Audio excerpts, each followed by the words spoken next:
খুবই সাধারণ এবং সহজ কিছু টিপস যা আমাদের রান্নাঘরের কাজকে আরও সহজ করে তুলবে, যেগুলো ফলো করলে পরে আমাদের ঘরের কাজকর্ম করতে যেমন সুবিধা হবে, তেমনি ঘরের জিনিসপত্রকেও কিন্তু আমরা দীর্ঘদিনের জন্য ভালো রাখতে পারবো। Hello everyone, good morning, welcome back to my channel.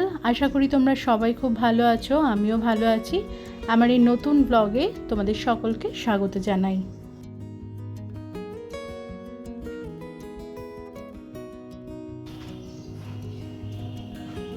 অক্ষয় তৃতীয়ার দিনকে নিম পাতার অনেকগুলো আটি আনা হয়েছিল। সন্ধেবেলায় পাতাগুলো ছাড়িয়ে রেখেছিলাম, তারপরে পাতাগুলোকে সুন্দর করে বেছে নিয়ে ধুয়ে দুদিন ধরে এই ঝুড়ি সমেত আমি রোদে দিয়েছি। পাতাগুলো কিন্তু এখন দিব্যি মচমচে হয়ে গেছে।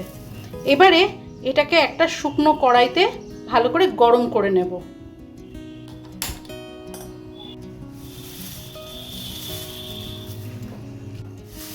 একটা মচমচে আওয়াজ হচ্ছে, বুঝতে পারছো পাতার মধ্যে, কিন্তু ভালো করে কিন্তু গুঁড়ো হচ্ছে না। এই যে দেখো, এরমভাবে পাতাগুলো থেকে যাচ্ছে। কড়াইতে এমনভাবে গরম করব যাতে এরম ডললে পরে পাতাগুলো গুঁড়ো হয়ে যায়। আমরা সাধারণত বাজার থেকে নিম পাতা আনি, তেলে ভাজি কিংবা ঘিয়ে ভাজি, নিম বেগুন খাই।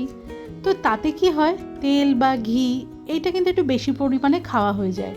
কিন্তু নিম পাতাটাকে ভালো করে পরিষ্কার করে ধুয়ে রোদে শুকিয়ে তারপরে যদি খোলায় নেড়ে এরকমভাবে গুঁড়ো করে একটা এয়ারটাইট কন্টেনারে করে ফ্রিজে রেখে দিই, তাহলে দীর্ঘদিন পর্যন্ত কিন্তু নিম পাতার গুঁড়োটা স্টোর করে রাখা যেতে পারে।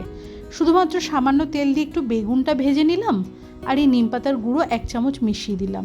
স্বাদের কিন্তু একদমই তফাৎ হয় না, বরং এরকমভাবে নিম পাতা স্টোর করা থাকলে অসময়েও কিন্তু আমরা নিম পাতার গুঁড়ো খেতে পারি।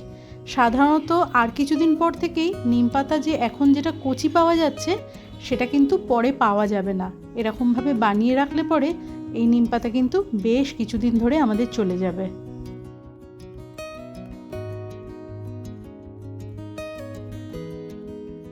মুদির জিনিসে লাল ছোলা আনার পরিমাণটা একটু বেশি হয়ে গেছে।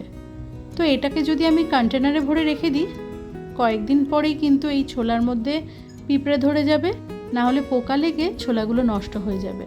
তো ছোলাটাকে ভালো কি করে রাখবো, শুকনো খোলায় একটু নেড়ে নাও। হাতে ধরতে পারবে এমনভাবে জিনিসটা গরম করে তারপরে সেটাকে ঠান্ডা করে কন্টেনারে ভরো। দীর্ঘদিন ছোলা রাখলে পরেও পোকা ধরবে না।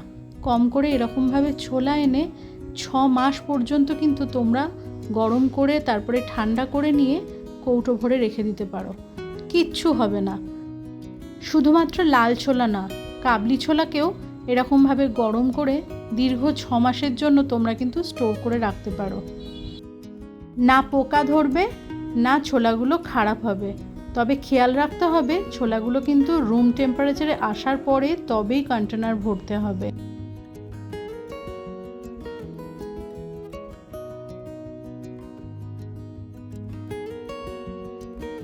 মুদির জিনিসের ক্ষেত্রে প্রত্যেক মাসেই যে আমাকে সমস্ত জিনিস আনাতে লাগে তেমনটা নয়। আমি কিছু কিছু জিনিস একটু বেশি পরিমাণে এনে রাখি। যেমন এই ডাল, মুগ ডাল, ছোলার ডাল, মটর ডাল, অড়হর ডাল, যে কোনো ডালই হোক না কেন, কিংবা বিউলির ডাল। যদি মুদির জিনিস একটু বেশি করে আনা হয়ে থাকে তাহলে এরকমভাবে খোলায় নেড়ে নাও, আর হাতে টাচ করতে পারবে তেমন গরম করে নিয়ে তারপরে সেটাকে একটা থালার মধ্যে পাতিয়ে দাও। ঠান্ডা হয়ে যাক, রুম টেম্পারেচারে চলে আসার পরে কন্টেনার ভরে ফেলো। দীর্ঘ 6 থেকে 8 মাস এই ডাল ভালো থাকবে। কোনো কোনো মাসে তো একটু আধটু জিনিসপত্র আনা বেশি হয়েও যেতে পারে, সেক্ষেত্রে এরকমভাবে রাখলে জিনিসগুলো আর নষ্ট হবে না। আলু সিদ্ধ মাখতে হবে বা আলু সিদ্ধ করে নিয়ে তারপরে সেটাকে রান্নায় ব্যবহার করতে লাগবে। তাড়াহুড়োর সময় এমন হয় আলু সিদ্ধ করার পরে খোসা ছাড়াতে অনেকটা সময় লেগে যায়। তো আলুতে হাফ করে কেটে নিয়ে যখন আমরা সিদ্ধ করব, তার আগে এই আলুর গায়ে কয়েকটা এই ছুরি দিয়ে কাট লাগিয়ে নাও, তাহলে সিদ্ধ হওয়ার পরে কিন্তু এটা ছাড়াতে আর একটুও সময় লাগবে না। যেখানে যেখানে কাটটা লাগিয়েছো ঠিক সেখান থেকে থেকে খোসাগুলো সুন্দরভাবে খুলে যাবে। আলু সিদ্ধ করার পরে যেখানে যেখানে কাট লাগিয়েছি জায়গাগুলো ফাঁকা হয়ে গেছে, ওখান থেকে খোসাগুলো হালকা করে টেনে দাও, খুব সহজে খোসা ছাড়ানো হয়ে যাবে। জিনিসটা খুবই ইজি আর প্রচণ্ড পরিমাণে কাজের। আমরা অনেকেই আছি গরমের সময়তে ফ্রিজের জল খাওয়াটা খুব একটা পছন্দ করি না। আবার অনেক মানুষ আছে ফ্রিজের জল খেলে দাঁতে সমস্যা হতে পারে, গলা ব্যথা হতে পারে, তবুও তো গরমের সময় একটু ঠান্ডা জল খেতে ইচ্ছা করে। তো প্লাস্টিকের বোতল হোক কিংবা স্টিলের বোতল, একটা কাপড় ভালো করে ভিজিয়ে একটু জল জল করে নিয়ে বোতলটার গায়ে পেঁচিয়ে বোতলটাকে ঘরে ফ্যানের নিচে রেখে দাও। কিছুক্ষণ পরে দেখবে জলটা কিন্তু বেশ ঠান্ডা হয়ে গেছে। এখন যা প্রচণ্ড রোদের তাপ, কলের জল যা গরম হয়, সেখান থেকে যখন জল ফিল্টার হয়, ফিল্টারের মধ্যে থেকে আমরা জল নিই, সেই জলটাও কিন্তু অনেকটাই গরম থাকে। তো সেই গরম জল খাবার থেকে এভাবেই কিন্তু রেহাই পাওয়া যায়। সবশেষে যে টিপসটা তোমাদের সাথে শেয়ার করছি, এটা কিন্তু ভীষণ কাজের।